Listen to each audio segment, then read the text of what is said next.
आज हम पढ़ जा रहे हैं बीएससी एग्रीकल्चर का एलिमेंट्री स्टैटिक्स, ठीक है। और इसके अंतर्गत हम पढ़ेंगे आज टेस्ट ऑफ सिग्निफिकेंस यानी कि सार्थकता परीक्षण, ठीक है। तो ये सार्थकता क्या होता है एक्चुअल में, जब हम किसी भी घटना को देखते हैं तो उस घटना को हम देखकर कुछ अनुमान लगाते हैं, ठीक है। या हमारे पास इसमें बहुत सारा डाटा है, बहुत सारा डाटा में से हम कंफ्यूज हो जाते हैं, डिसाइड नहीं कर पाते हैं कि कौन सा सही है और कौन सा सही नहीं है, ठीक है। तो उस कंडीशन में हमको क्या करना पड़ता है, कुछ डाटा को लेकर उनकी सार्थकता का या उसकी जो सिग्निफिकेंस का हमको क्या करना रहता है, परीक्षण करना रहता है, हमको टेस्ट करना रहता है, ठीक है। तो इसके अंदर हम पढ़ेंगे हाइपोथेसिस यानी कि परिकल्पना, ठीक है। अब ये परिकल्पना क्या होता है, जैसे कि हम किसी घटना को देखते हैं, है ना, और देखकर हम अनुमान लगाते हैं कि या हम उस घटना को देखने के बाद अपने अनुसार उसको हम लोग उसका एक्सप्लेन करते हैं कि उस घटना में ऐसा ऐसा हुआ करके। या सपोज हम किसी खेत के लिए देखते हैं, खेत में उगने वाले गेहूं की उपज को देखते हैं, ठीक है। तो गेहूं की उपज हम अनुमान कैसे लगाएंगे कि 1 एकड़ में कितना गेहूं उपज हो सकती है, ठीक है ना।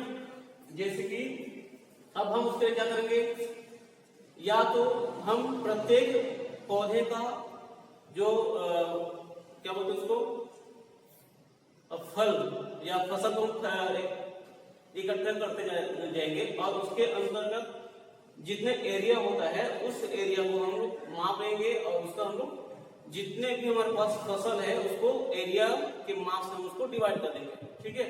तो उसका इस प्रकार से हम एक हाइपोथेसिस हम वहां पर निकाल सकते हैं, एक परिकल्पना हम निकाल सकते हैं, अनुमान, ठीक है।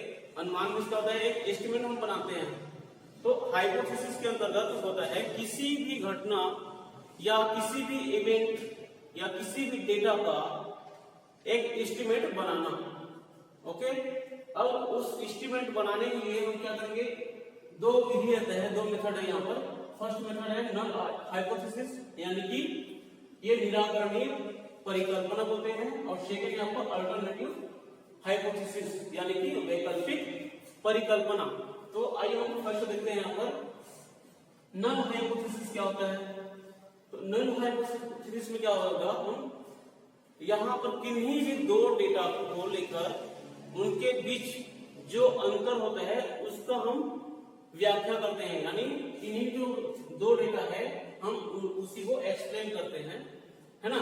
और एक हम एस्टिमेट बनाते हैं कि ये सही है और ये गलत है करके। सपोज हमारे पास कुछ डेटा है, ठीक है, कुछ हमारे पास पॉपुलेशन है, उन पॉपुलेशन का सपोज अर्थमेटिक मीन 11.5 है और 11.9 है, ठीक है। तो यहाँ पर हम कैसे डिसाइड करेंगे कौन सा सही है और कौन सा गलत है। तो इस प्रकार हम एक एस्टिमेट बनाएंगे। तो उस एस्टिमेट में हम क्या करेंगे, नल हाइपोथेसिस मेथड में हम वहां पर करेंगे, दोनों को हम लोग एक्सप्लेन करेंगे।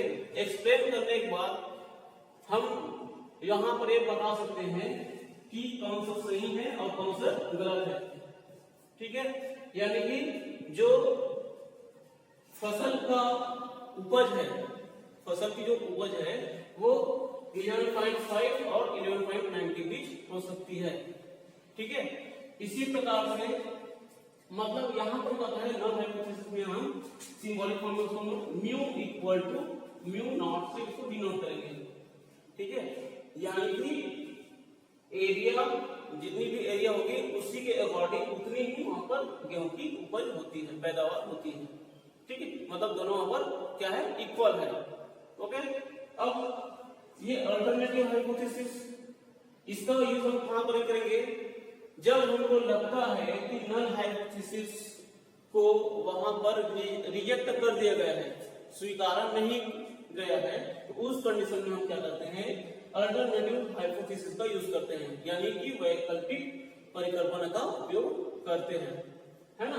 तो वैकल्पिक हाइपोथेसिस में क्या होगा, अल्टरनेटिव हाइपोथेसिस में क्या होगा, यहाँ पर हमको तीन कंडीशन मिलेगा। फर्स्ट कंडीशन है mu is not equal to mu not, ठीक है।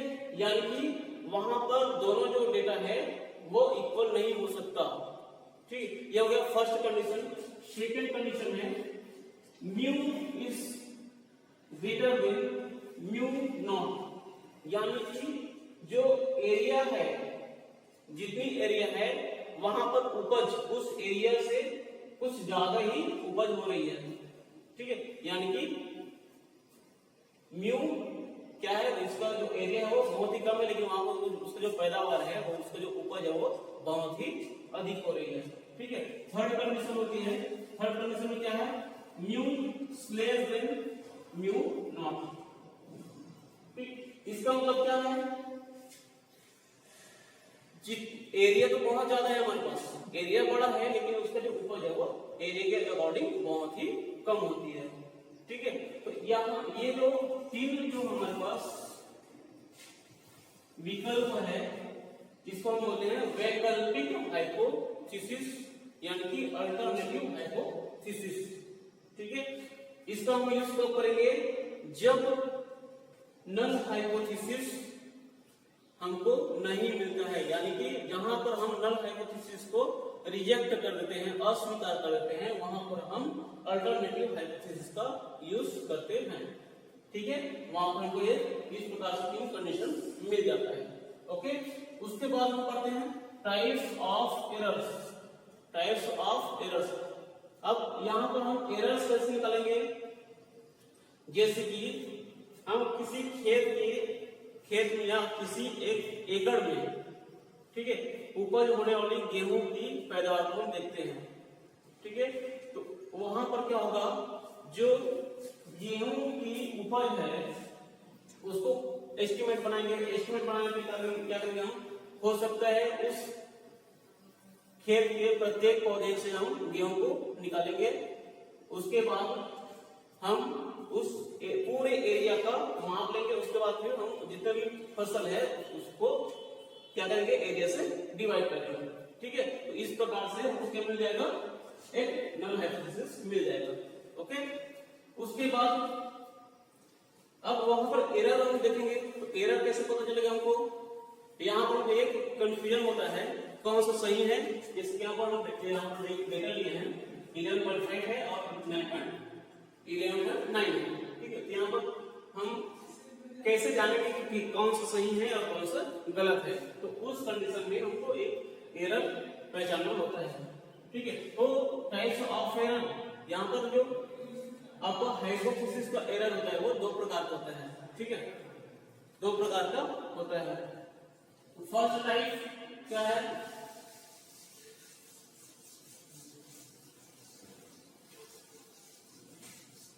फर्स्ट टाइप ऑफ एरर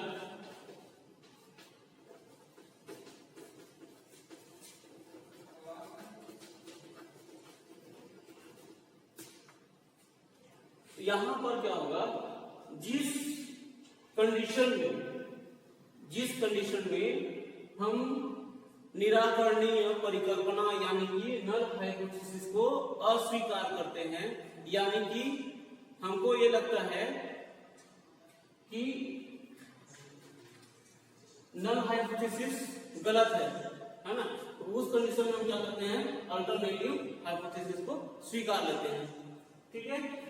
यानी कि फर्स्ट कंडीशन में क्या होता है, फर्स्ट एरर में क्या देखा जाता है, नल हाइपोथेसिस को रिजेक्ट किया जाता है और वहां पर हम उसके स्थान पर अल्टरनेटिव हाइपोथेसिस को क्या करते हैं, एक्सेप्ट कर लेते हैं, ठीक है। ये फर्स्ट कंडीशन है। सेकंड कंडीशन में हम क्या करते हैं,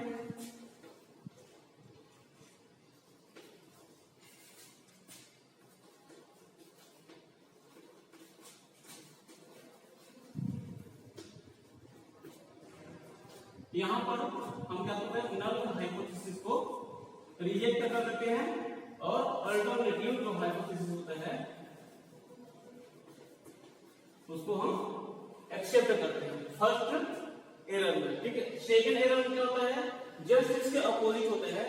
सेकंड एरर में जो अल्टरनेटिव हाइपोथेसिस होता है उसको हम रिजेक्ट कर देते हैं, ठीक है। अल्टरनेटिव हाइपोथेसिस को हम रिजेक्ट कर देते हैं, उसके स्थान पर हम क्या करते हैं, जो नल हाइपोथेसिस होती है उसको एक्सेप्ट करते हैं, उसको स्वीकार करते हैं, ठीक है। ये हो गया टाइप्स ऑफ एरर। उसके बाद हम देखेंगे स्टैटिकल सिग्निफिकेंस यानी कि सांख्यिकीय परीक्षण। सांख्यिकीय परीक्षण, अब सांख्यिकीय परीक्षण क्या होता है, यहाँ पर हम सांख्यिकीय परीक्षण को दो प्रकार से और उसका परीक्षण कर सकते हैं सांख्यिकी को, ठीक है। फर्स्ट टाइप है आपका पैट्रिक सिग्निफिकेंस, जिसको हम बोलते हैं पेरेंट सिग्निफिकेंस, एंड सेकेंड आपका होता है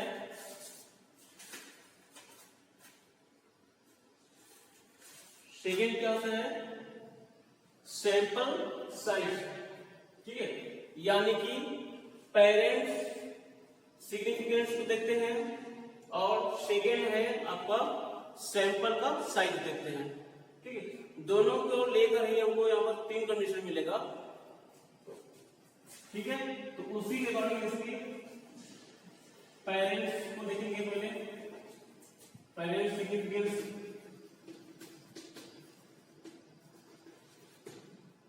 है ना, और सेकेंड हम क्या देखेंगे यहाँ पर सैंपल का साइज देखेंगे, सैंपल का साइज देखेंगे, ठीक है।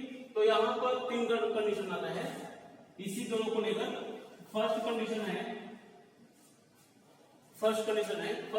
क्या होता है, जब पेरेंट्स सिग्निफिकेंस हमको ज्ञात हो, यानी कि इसके लिए हमको स्टैंडर्ड डेविएशन यानी कि सिग्मा हमको ज्ञात हो, और जो सैंपल का साइज है वो बड़ा हो सकता है या छोटा भी हो सकता है, बड़ा हो सकता है और छोटा भी हो सकता है, ठीक है। ये हो गया first condition. Second condition, first condition में क्या हुआ है, स्टैंडर्ड डेविएशन होना चाहिए, क्या पेरेंट सिग्निफिकेंस का स्टैंडर्ड डेविएशन होना चाहिए, और वो उस जो सैंपल हम लेते हैं, ठीक है, किसी भी एरिया का हम सैंपल ले सकते हैं या किसी भी डेटा का हम एक सैंपल ले सकते हैं, तो उस सैंपल का जो साइज है वो छोटा भी हो सकता है और बड़ा भी हो सकता है, तो उस कंडीशन में हम उसका टेस्ट कर सकते हैं, ठीक है। ये कहा गया है यहाँ पर, ये कहा गया है। दूसरी बात है, हमको स्टैंडर्ड डेविएशन ज्ञात ना हो, स्टैंडर्ड डेविएशन ज्ञात ना हो, लेकिन जो सैंपल का साइज है वो बड़ा होना चाहिए, जो सैंपल का साइज है वो बड़ा होना चाहिए, ठीक है। तो उस कंडीशन में भी हम इसको टेस्ट कर सकते हैं। उसके बाद थर्ड कंडीशन है, थर्ड कंडीशन में क्या होगा, थर्ड कंडीशन में स्टैंडर्ड डेविएशन ज्ञात ना हो, स्टैंडर्ड डेविएशन ज्ञात ना हो, लेकिन सैंपल का साइज छोटा होना चाहिए, ठीक है। तो उस कंडीशन में भी हम टेस्ट कर सकते हैं। किसका टेस्ट करेंगे, किसका टेस्ट करेंगे हम लोग, जो डेटा दिया गया है उसी का हम टेस्ट कर सकते हैं, ठीक है। अब टेस्ट करने के भी बहुत सारे टाइप्स होते हैं, टेस्ट करने के भी बहुत सारे टाइप्स होते हैं, जैसे कि जेड टेस्ट होता है, टी टेस्ट होता है जिसको हम लोग स्टूडेंट टी टेस्ट बोलते हैं। उसके बाद टी टेस्ट का भी अलग अलग फॉर्म होते हैं। तो फर्स्ट हम देखेंगे यहाँ पर जेड टेस्ट, ठीक है, जेड टेस्ट, जेड टेस्ट, उसके लिए फॉर्मूला होता है जेड टेस्ट के लिए, mod of X minus X bar upon sigma upon N, sigma upon N, ठीक है। अब यहाँ पर x क्या है, x क्या है, हमको जो दिया गया जो डेटा है उसका सम होता है, ठीक है। दिए गए डेटा होता है x, और x बार इसके हम देखे थे, ये क्या होता है, x का ही अरिथमेटिक मीन होता है, ठीक है। जहां पर हम लिख सकते हैं चाहे तो x क्या है पर डेटा, x बार क्या है, सम ऑफ x अपॉन n, ठीक है, यानी कि x का ही अरिथमेटिक मीन होता है, ठीक है। वैसे यहाँ पर जो सिग्मा क्या है, स्टैंडर्ड डेविएशन होता है, जिसको हम एस लिखते हैं शॉर्ट में, इसी प्रकार जो n क्या है, number of data, number of data, ठीक है। तो ये हो गया आपका z बेस के लिए फॉर्मूला। ओके, अब आगे हम चाहे देखना चाहें तो टी टेस्ट के लिए दे सकते हैं, ठीक है। Thank you.